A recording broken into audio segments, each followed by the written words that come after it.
So, well, first of all, it's great to be here, and I think I'll introduce Shireen in a second, and also Sergio's asked me to say a few things about this sort of strange title that he's been mentioning a couple of times, Transnationalizing Modern Languages, so I'll explain what that is. But first of all, the reason why it's one of the reasons why it's so great to be here is because we were talking this morning about what can be done, and we were talking also about the way in which we can act. And I think one of the most important things is to try and form connections between what is done at academic level, what is done in educational context, what is done in creative context. And we had a fantastic example of that with Asmarina, and it was a pleasure to have Nadine and Alan here. And I think for us, for Shireen and for me, I'm speaking for the two of us because really this is something that we've discussed a number of times. What we're doing at present, working together, is precisely that, trying to find ways in which we can bring together the creative part of what we do, the educational part of what we do, and possibly also the political part of what we do, the intervention into things. So Shireen, of course, is one of the real voices in Italy which made visible in the 90s, as we finally agreed in 1994, made visible that memory of colonialism which we've been talking about earlier on, which Serena and Luisa spoke about, and which which Asmarina made so eloquently visible, but also the problem of the erasure of that memory and the way in which that memory needs to be made, well, visible, and in your case, I suppose, also audible. So that book, Lontano da Mogadiscio, Far from Mogadiscio, was one of the very first in Italy, one of the first voices to be heard, and one of the first interventions that reminded Italians not just about migration, but about the history that was behind that migration, and that made that migration possible, significant, and interpretable in ways that are not just about the panic or about the negativity, but are much more about a dialogue between cultures and between locations. And then a second book also took on another important theme, which is the theme of the meticciato. And again, we had in Asmarina, we had voices that were talking about what it means to be mixed race, to be a meticcio. Her itinerary also, I think, is important and is interesting. Earlier today, Sergio said her first city was Novara. Her first Italian city was Novara, of course.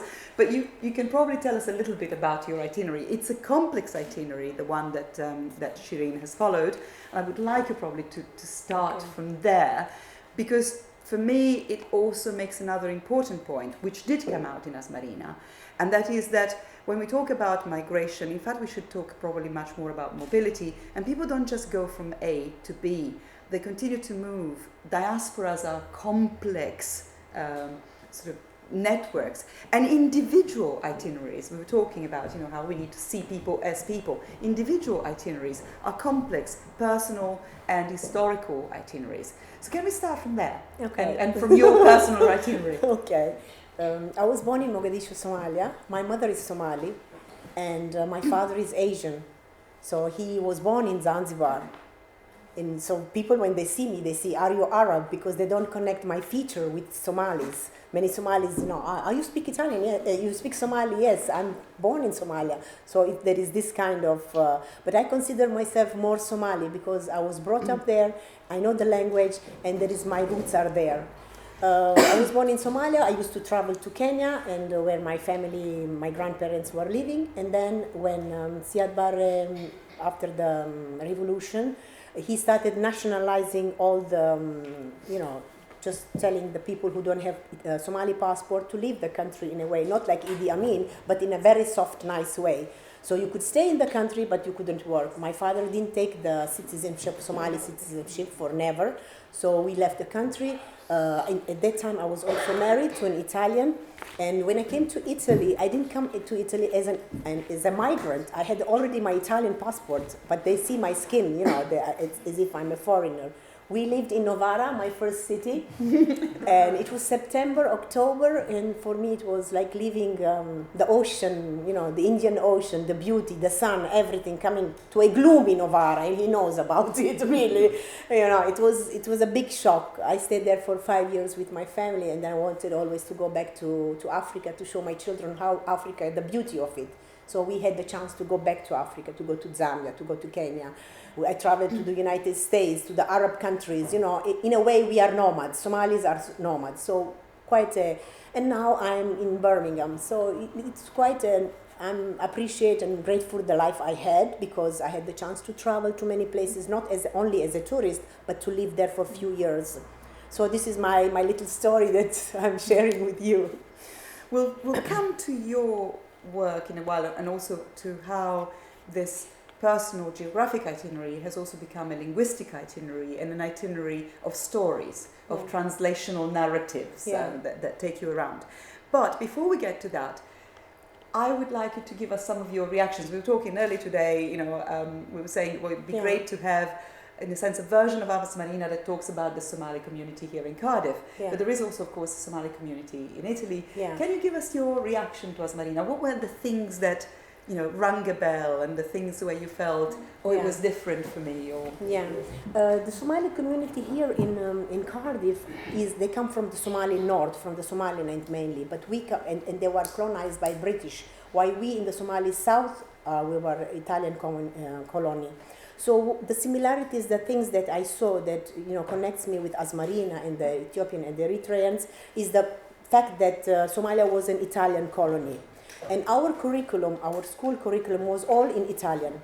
So when the professor was saying that history was not taught about colonial history in Italy, for us, in Somalia, they were not teaching us anything, even the geography of Somalia. So we didn't know even how many rivers we had in Somalia, but we knew all the rivers, all the regions of Italy, everything about Italy. Not really, just this virtual world. We know everything. We know about the snow, the winter, but I've never seen snow in my life or things like that. So this is, what brought me back to. And there is also this motto that Italians were better colonizers than the other, and we build roads and hospitals and things like that. Something that struck me very much was those black and white photos that remind me of my childhood.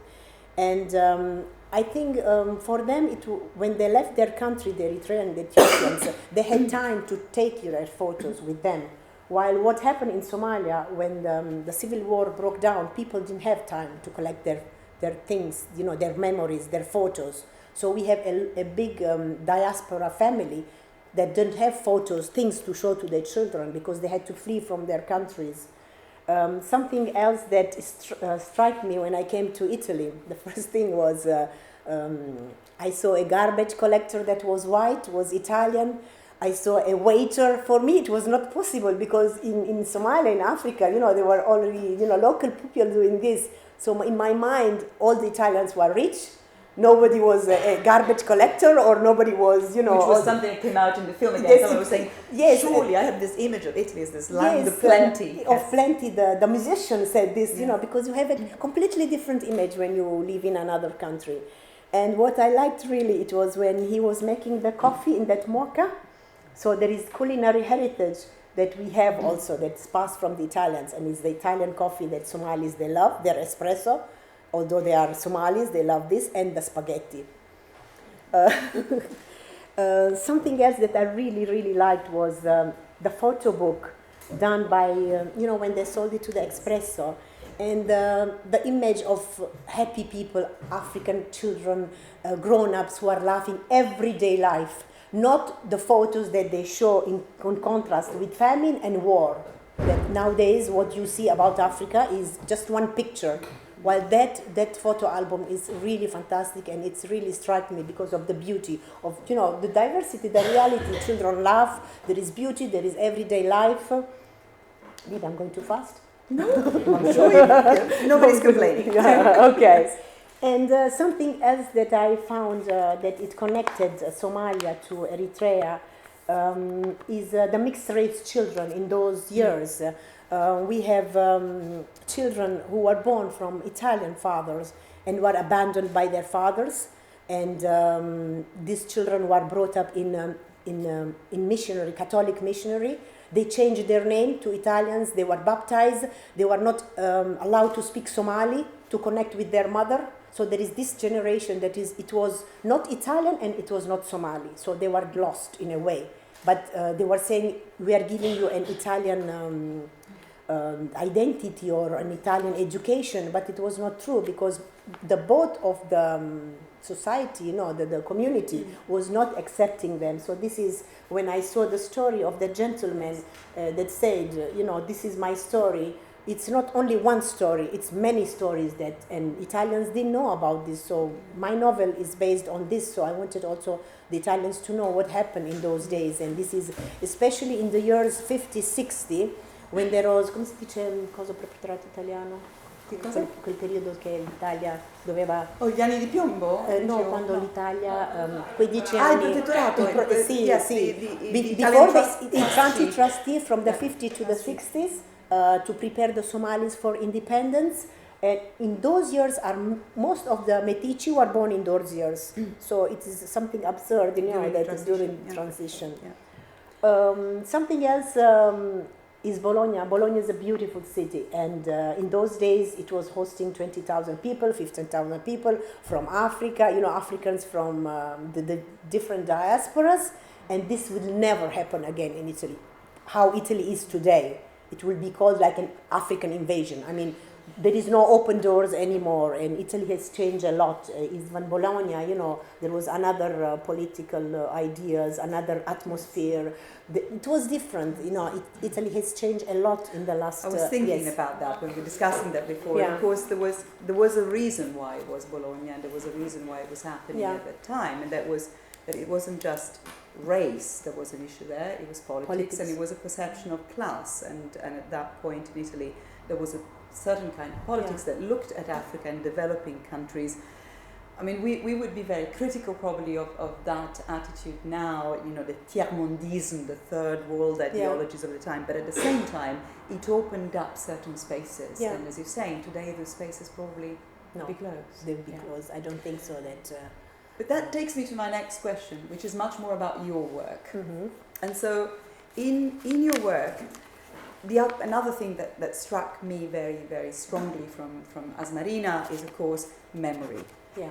But the multiple memories, I thought it was a fantastic feature of the film, how it's not just one type of memory that comes up. It's multiple memories from different sides, from the guy from the, Associazione Reduci, so the colonial memory from the Italian side, people from the Eritrean community of the generation that came over, generational, then you've got generational memory, transgenerational memory, you had conflicted memories at times.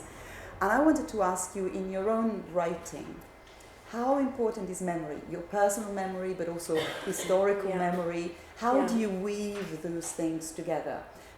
And if I can tag a little, not that little, extra question to that, not that, my questions are never little. Never. But in a sense, then, the way we work with memory is also about, and I thought that was also interesting about the film, is also about who we are speaking, writing, producing films for. Yeah. So when you think about memory and when you do your writing, is it just the Somali memory? Is it the Italian memory? Is it our shared memory you're thinking about? In a way, it's very complex because the memory is something that we have to keep and to pass to our future generations, because memory is very important. We have to know from where we come, who we are, and what is our past. Only that we can work together. And for me, memory is also, especially for the first book, as you said, Lontano da Mogadiscio, it was especially for the Italian people to, because when the war broke, in 91, when there was the civil war, the Italians forgot that Somalia was their colony.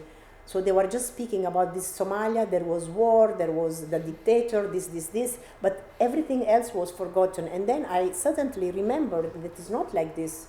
We were part of Italy, we were there, we had the Italian curriculum.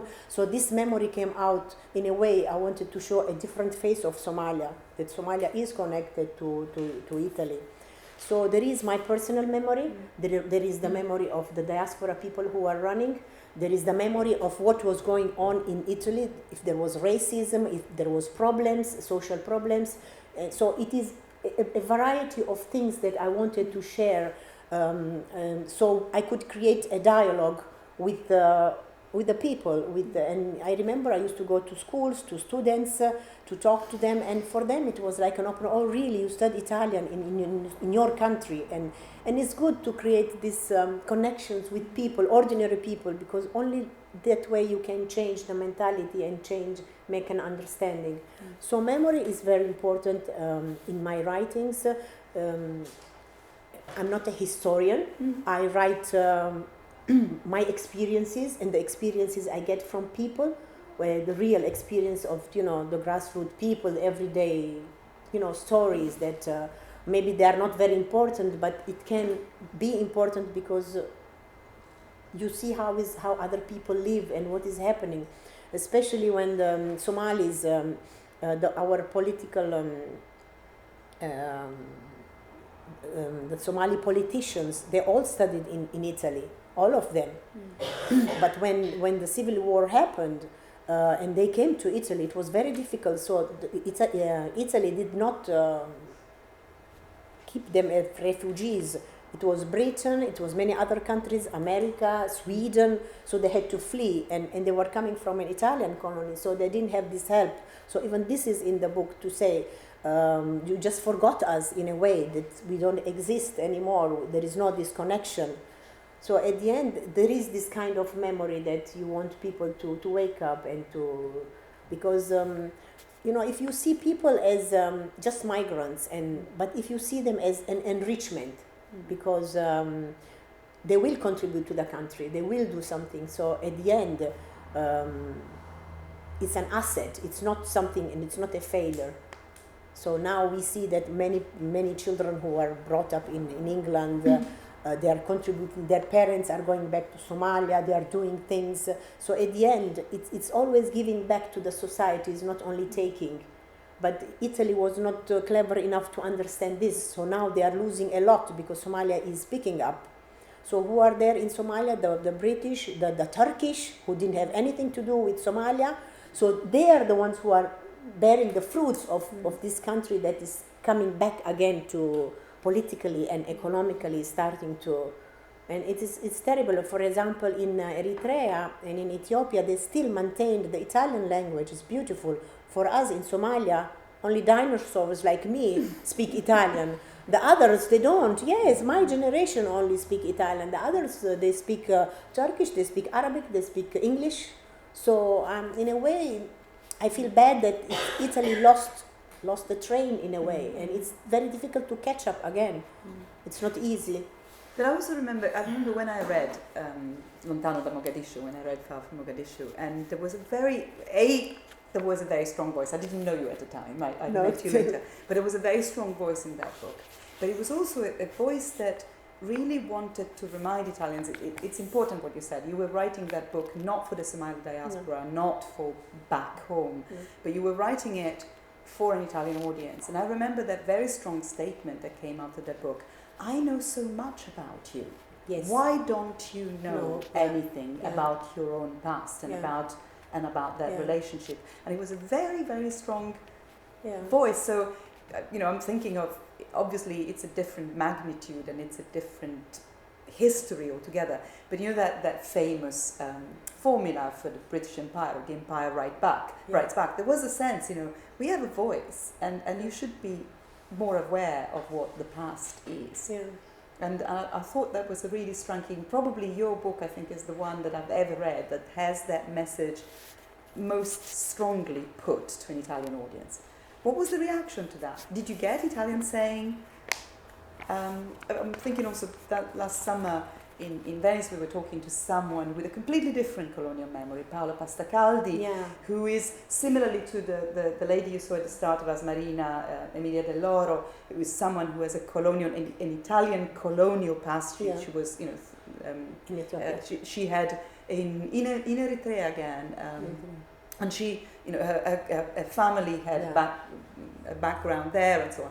And she was saying, when I go and talk about these things in public, the reaction I get is constantly this, I didn't know, non lo sapevo, I didn't know. Yeah. So what reaction did you get? The young people didn't know. Clearly, they didn't know about all these connections. And what hurt me was when I was even my first city, Novara. Where are you from? Somalia. Somalia, Ethiopia, Eritrea. It was the same for them, and it's not the same really. At the end, you want your country to be recognized, you to be recognized. So there is, just putting everybody together. You are from there, and people didn't know really, so this is the reaction we get. But from the young people, you really get a strong interest. They want to know. They want to know because, especially with seeing Italy changing, many people coming from Africa or North Africa, they want to know why these people are here. So they have to understand that there was colonies, and these people are coming to wealthy countries where there is a connection of language, or there is a connection of kind of culture, or So this is the way. If you are Somali, you want to come to Italy because there is a political connection. If you are from the Commonwealth, you want to come to England, of course, because there is a past connection. So there is always these connections that is coming. So you've mentioned language now, and that was my next question, and that is your personal itinerary and your decisions to speak to particular audiences has also meant that you've chosen to write in different languages. And so you could be classified as, there are all these labels, a translingual writer, or whatever we want to call it, but you have decided to use different languages. And can you tell us about that and about the experience of writing with a different medium? When I was writing on Canada Mogadishu, I wanted to put some Somali words because some words you cannot translate, and I wanted to give the flavor of who I am and how I mix my languages. And later, with the second novel, and even now with our workshops, we'll get to those. Yeah. We'll get to those. Yes, it's very important to mix these languages because they don't become an alien language. When an English person or an Italian person reads even languages from other countries, it becomes a norm. They start hearing the sound of it and the musicality and everything. So it becomes something normal. It doesn't become another language because we live here. We live in a multicultural, multilingual society, and we hear every day so many different languages. So at the end, why don't we read something with, these different accents and different words? So for me, it comes in a way natural, and sometimes I do it on purpose also, because I want to mix these two strong. And Shireen mentioned workshops, and so I said I would say something later on about the project that we're both involved in. So the infamous transnationalizing, etc., or TML, because it's much shorter. So TML is a big research project which is funded by the Humanities, the Arts and Humanities Research Council in the UK.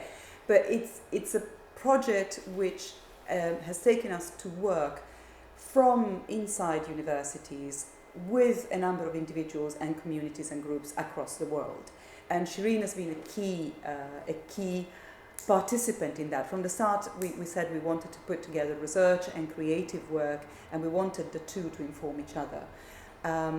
The project looks at Italian mobilities across the world. So we work in Scotland, we work now in Wales, we work also in Australia and Tasmania, we have colleagues working in South America, and in all of those places we're working with memory, we're working with creativity. We are working with two people who were mentioned this morning by Serena, Giulia and Viviana, who are two amazing colleagues who work in the arts and the visual studies area, and who will be organizing exhibitions, itinerant exhibitions, which will go to Rome, to London, but also to Addis Ababa and to Melbourne and to New York. We hope perhaps even to Argentina. So we really are trying to bring together, again, what Sergio was talking about this morning, how do we bring together research and practice, research and creative practice. And as part of that, we've been organizing, it's the second series now, because it was so, again, the response was so interesting. Yeah. And I've got a poster here, and I think there's another one that's going to go on display here. Some writing workshops, and they are intentionally workshops about writing in more than one language. This particular series is called Writing Across Languages and Cultures. The first one was even more explicit. It was called I Write in more than in one more voice. than one voice. Yeah. And we're doing this in Birmingham. That's the city in which we've been doing. But perhaps you can talk about it and about the response that has come and the kind of work that has emerged from it. I really think that it was a success, and for TML to put even to reach to other communities that are different from, like you said, it was more interesting for the Italian the community that was, but this research also working with other communities, it was great, because although Birmingham is multicultural, multi-ethnic, people don't meet from different ethnicity, and when this workshop started, we got people from different countries coming together.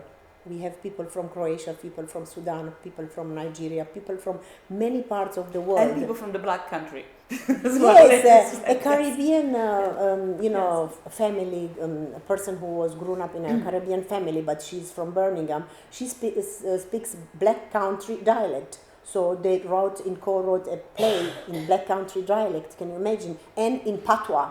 So it's very nice. You see this cross languages come together, and etc., etc.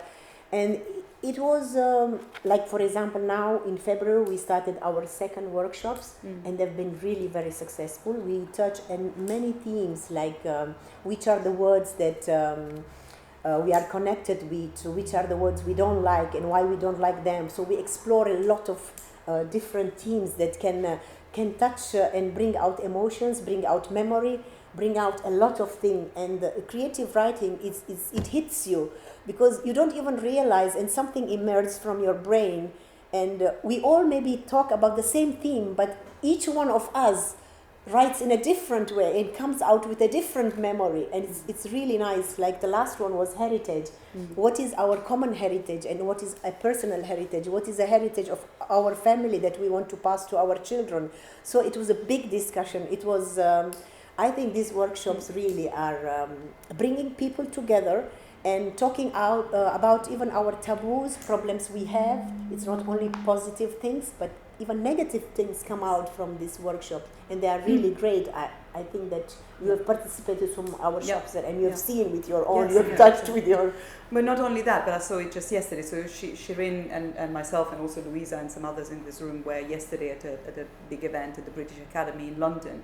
And I think possibly there were many, many interesting moments. The whole morning was about practice. We had some fantastic teachers from Scotland who were working again multilingually with heritage and so on. But possibly the single most emotional moment was when Shirin read her own piece that she had written for that keyword, for heritage. And I think you were quite emotional, but the whole room was incredibly emotional. And it was extremely interesting to see how an audience which was made up of academics, of people, administrators in the academic world and so on, could immediately connect to the creativity and therefore the affect element of what we were talking about in ways which are very, very difficult to achieve purely with academic discourse. So I think for us that's been, that in itself was a very, very interesting moment. It lasted only about 2 minutes, but it was really, really interesting to see.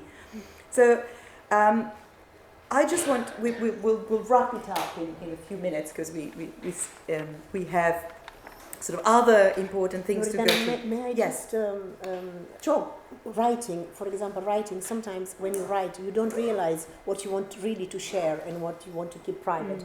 But at the end you write because it's your heart writing, it's not only your brain. And then you end up sharing, and once you share, it's out there and it brings, people together, I think. And because at the end we are all human beings, we share, all our values, and everything is the same. Doesn't mean if you come from Somalia or from other country you are different. We are people.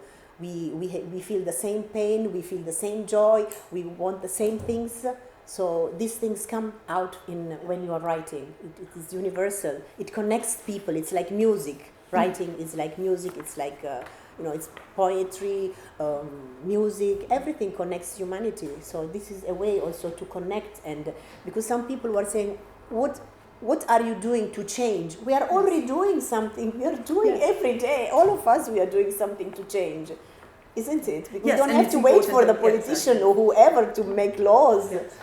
We are all contributing. So No, I think that's a really, really important thing to say. Two things on that, just to say, for one, first of all, also someone else who was mentioned this morning, so Gabriela Germandi. So Shirin is one of the key people we're working with, but we're working with a number of people, working with theatre companies, multilingual, multi-ethnic theatre companies in Italy and in the UK. And the next Friday in Warwick, again, you have some posters around.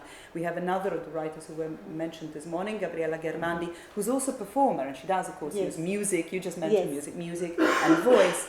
And she will be there together with others. There will be representatives from a fantastic multilingual group that works with poetry and performance, which is the Compagnia delle Poete.